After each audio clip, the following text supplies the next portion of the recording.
샬롬, 말씀 읽어주는 김기훈 목사입니다. 오늘도 기대하는 마음과 사모하는 마음을 가지고 하나님의 말씀 함께 읽겠습니다.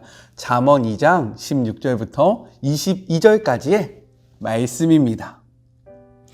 지혜로운 벗들이 번지르르한 말로 유혹하는 여자에게서 너를 구해줄 것이다. 그 여자는 여러 해 전에 결혼한 남편에 대한 신의를 저버리고 하나님 앞에서 맺은 혼인서약을 까마득히 잊은 자다. 그런 생활의 결말은 뻔하다. 걸음을 뗄 때마다 지옥에 가까워질 뿐이다.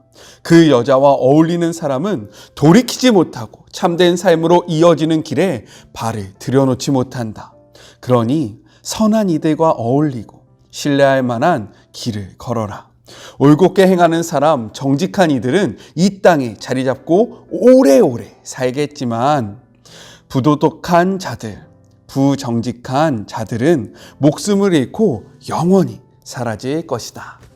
이것은 하나님의 말씀입니다. 우리요, 광고 보고 계속 말씀 나누도록 하겠습니다. 광고 잘 보셨나요? 여러분이 광고를 볼 때마다요, 이렇게 생각해 주셨으면 좋겠어요. 나는 지금 광고를 보는 것이 아니라 하나님 나라를 확장하고 있는 것이다. 여러분은요, 광고를 보는 것이 아니라 하나님 나라의 확장에 동참하고 계신 겁니다. 그래서 오늘도 너무나도 감사합니다. 우리 말씀을 같이 한번 나눠볼까요? 오늘 말씀 16절은요, 이렇게 시작하고 있어요. 지혜가. 잠언에서 말하는 이 지혜는요, 히브리어로 호크마인데 이 호크마는 여성형 명사입니다. 제가 이 이야기를 왜 하냐면 오늘 말씀에 보면 음녀와 이방 계집이 나와요. 따라서 오늘의 말씀의 핵심은 무엇이냐? 지혜라는 여인의 말을 들을 것인가? 아니면 음녀의 말을 들을 것인가?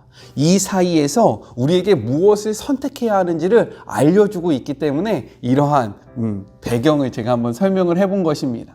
이러한 관점을 가지고 오늘의 말씀을 계속해서 나눠볼까요? 우리 16절의 말씀 함께 읽겠습니다. 지혜가 또 너를 음녀에게서 말로 호리는 이방 계집에게서 구원하리니. 여기에서요, 음녀와 이방 계집은 외부인 혹은 이방 여인을 의미하고 있어요. 그런데 솔로몬은요, 이렇게 동일한 단어를 표현하는 이방 여인을요, 다르게 두 번이나 기록하고 있다는 거죠. 왜 그랬냐? 그 당시 문화 속에서, 그 당시 사회 속에서 이러한 매춘부의 역할을 하는 이방 여인들이 많았다라는 것입니다. 그렇기 때문에 이렇게 그것을 드러내주고 있는 거예요. 그런데 중요한 것, 이러한 매춘을 하고 있는 이방 여인들은요, 단순히 경제적인 활동을 하기 위해서, 돈을 벌기 위해서 이러한 행위를 한 것이 아니라 이들의 그러한 신앙을 바탕 아래서, 즉 신앙적인 그러한 모습으로 이러한 매춘을 했다라는 거예요. 목사님, 이것이 무슨 말입니까? 같이 한번 알아볼게요. 그 당시 문화의 기록을 보면요, 그 당시에 이런 기록을 살펴보면 이들이 이방신을 섬길 때에 중요하게 생각했던 것이 있습니다. 그것이 무엇이냐?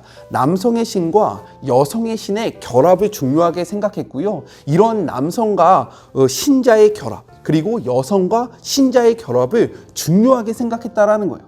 따라서 이러한 이방신들이 있던 신전 안에서요, 남창, 즉 남자 이러한 사제, 그리고 여자의 사제와 신도들이 성관계를 맺었다라는 겁니다. 왜요? 단순한 이러한 것은 성적인 쾌감을 느끼는 것이 아니라 그들의 신들과 연합을 하는 이러한 신앙적인 의미가 포함되어 있다라는 거죠. 그래서 오늘 말씀을 보면요, 이렇게 솔로몬은 이야기하고 있는 거예요. 우리 17절의 말씀을 같이 한번 볼까요? 그는 젊은 시절의 짝을 버리며 그의 하나님의 언약을 잊어버린 자라. 이러한 성적인 개념을 이야기하는데요, 이러한 성적인 타락을 이야기하는데 먼저는 무엇을 이야기합니까? 젊은 시절에 짝을 버렸다라고 이야기해요. 이거는 이해가 돼. 그래, 결혼을 했는데 외도를 하면 그 짝을 버리는 거지 라는 것은 이해가 됩니다. 그렇지 않아요? 그런데 이어서 이렇게 이야기하고 있다는 거죠. 그의 하나님의 언약을 잊어버린 자라. 하나님의 언약을 잊어버렸다. 하나님과의 그 약속을 어겼다라고 이야기하고 있다는 거죠. 왜요? 이러한 성적인 타락은요, 단순히 성적인 타락이 아니라 신앙의 타락으로 이어지기 때문에 이러한 말을 하고 있다는 겁니다. 그렇다면 성적인 타락이 왜 신앙의 타락으로 이루어질까? 이것은 바로 하나님께서 세우신 법칙을 파괴하는 행위였기 때문인 거예요. 하나님께서 세우신 법칙이 무엇입니까? 하나님이 세우신 법칙, 결혼제도 안에서 하나님은요, 우리에게 성을 허락하셨어요.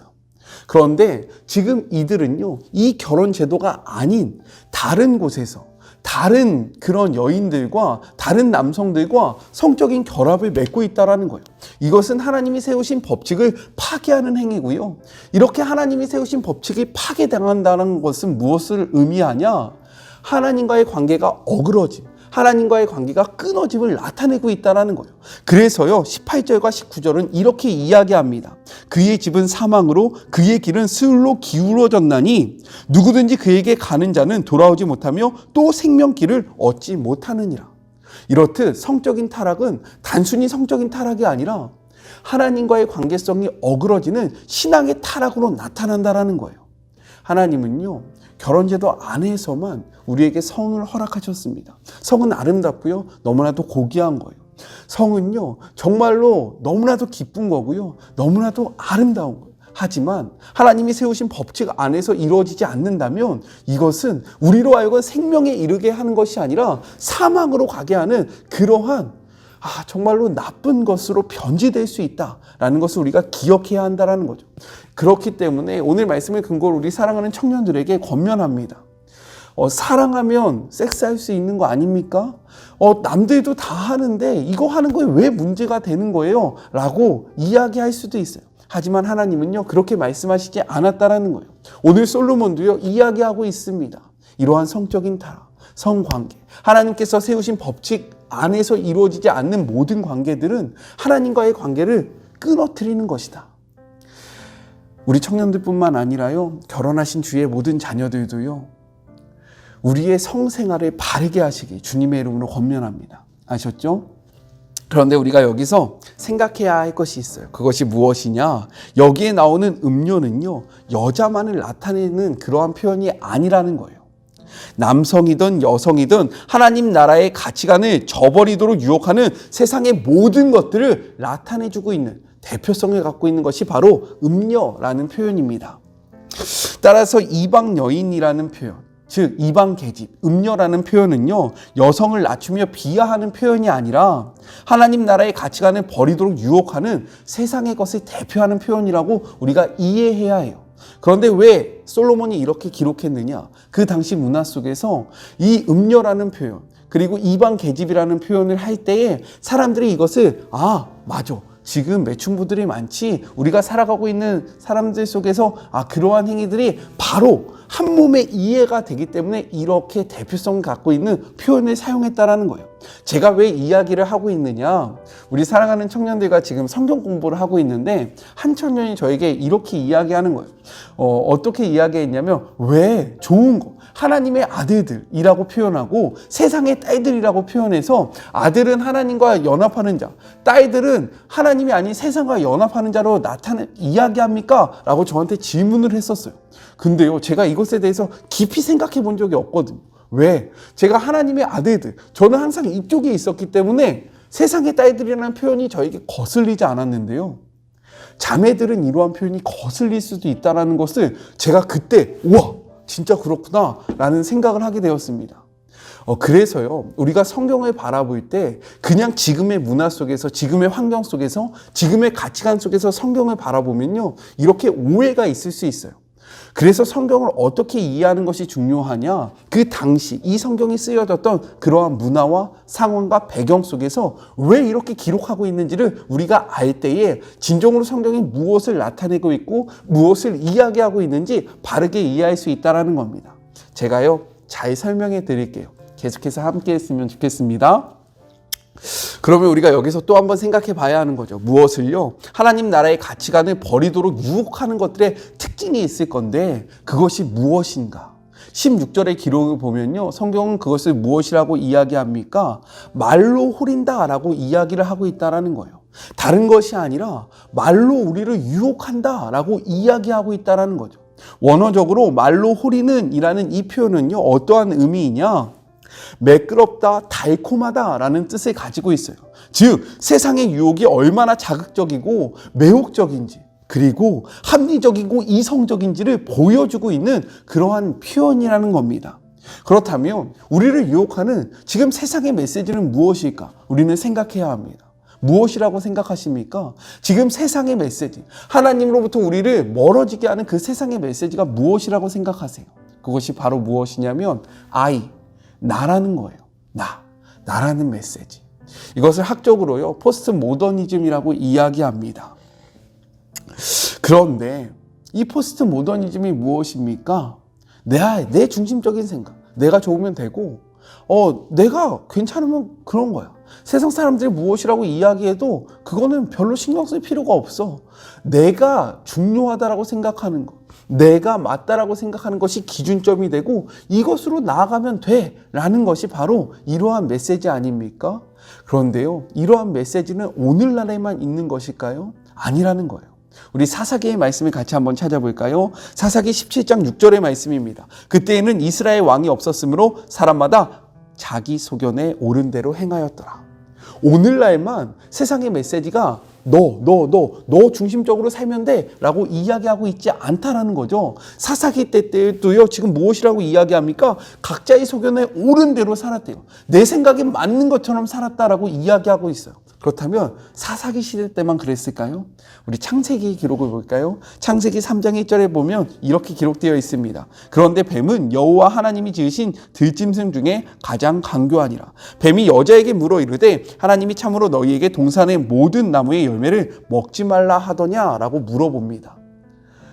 야, 이거 먹으면 안 돼? 왜? 왜 안 돼? 왜 안 돼? 라면서 물으면서 접근했다라는 거예요. 우리 4절의 말씀도 같이 한번 읽어볼까요? 뱀이 여자에게 이르되 너희가 결코 죽지 아니하리라. 야, 하나님 말씀이 맞는 게 아니야. 너가 하고 싶은 대로 하면 되는 거야. 야, 네가 원하는 대로 하면 돼. 이렇듯 세상의 메시지, 우리를 유혹하는 메시지는요, 창세 때부터 과거로부터 지금까지 그리고 앞으로도요, 계속해서 우리 중심적으로 생각하라고 이야기한다라는 거죠. 너가 좋으면 되는 거야. 너가 중심이 되면 돼. 너의 기분, 너의 생각, 너의 판단이 최고야 라고 이야기하고 있다라는 거예요. 그럴듯하지 않습니까? 세상의 강연들을 봐보세요. 모든 것이요, I 메시지 중심입니다. 여러분이 세상의 중심입니다. 여러분이 좋은 것이 맞는 것입니다. 세상 사람들의 말에 귀 기울이지 마십시오. 여러분의 생각대로 행동하십시오 라고 이야기하고 있지 않아요? 그런데 우리는요, 성경이 무엇이라고 이야기하는지 찾아봐야 하고 생각해 봐야 한다는 거죠. 우리 말씀을 같이 한번 볼까요? 마태복음 7장 21절의 말씀입니다. 나더러 주여 주여 하는 자마다 다 천국에 들어갈 것이 아니요 다만 하늘에 계신 내 아버지의 뜻대로 행하는 자라야 들어가리라. 예수님은요, 분명히 말씀하십니다. 세상의 기준점, 구원의 기준점은 너가 아니다.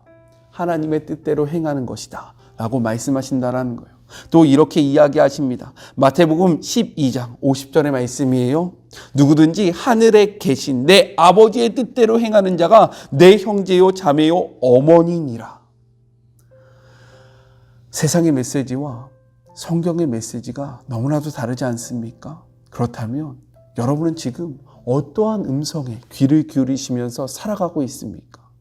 무엇에 우리의 마음을 집중하고 있는지 우리는 생각해 봐야 한다는 거예요. 세상의 메시지는요, I입니다. 하지만 성경은 나 중심적인 삶이 아니라 하나님 중심적인 삶을 살아가라고 이야기하고 있다는 거예요. 그렇기 때문에 무엇을 듣는가는 우리의 인생에서 매우 중요합니다. 왜요? 우리가 무엇을 듣느냐, 세상의 음성을 듣느냐 아니면 하나님의 말씀을 듣느냐에 따라서 우리의 인생이 달라진다는 거예요. 솔로몬은요, 계속해서 이렇게 이야기합니다. 20절의 말씀이에요. 지혜가 너를 선한 자의 길로 행하게 하며 또 의인의 길을 지키게 하리니. 우리를 지키게 하는 것은요, 달콤한 세상의 그러한 아이의 메시지가 아니라 호크마, 지혜의 말씀, 생명의 말씀, 하나님의 말씀이라는 거예요. 이 사실을 기억하심으로, 말씀을 들음으로 우리가 선한 길로 행하고 생명의 길로 나아가는 그런 복된 하루가 되었으면 좋겠습니다. 우리 같이 기도할까요? 하나님 감사합니다.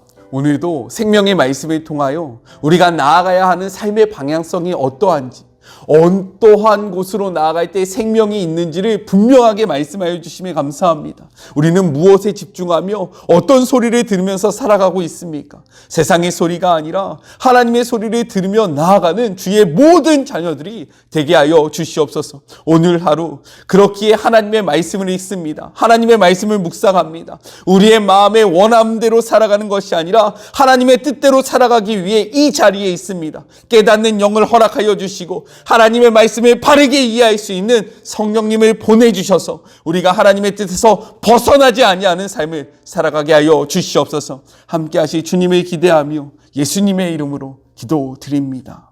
아멘. 세상의 음성이 아니라 하나님의 말씀에 귀 기울이시는 그런 복된 하루가 되었으면 좋겠습니다. 저는요, 또 내일 만나도록 할게요. 사랑하고 주님의 이름으로 축복하면서 오늘 하루도 힘내세요. 우리 내일 만나요. 안녕. 오늘도 수고하셨습니다.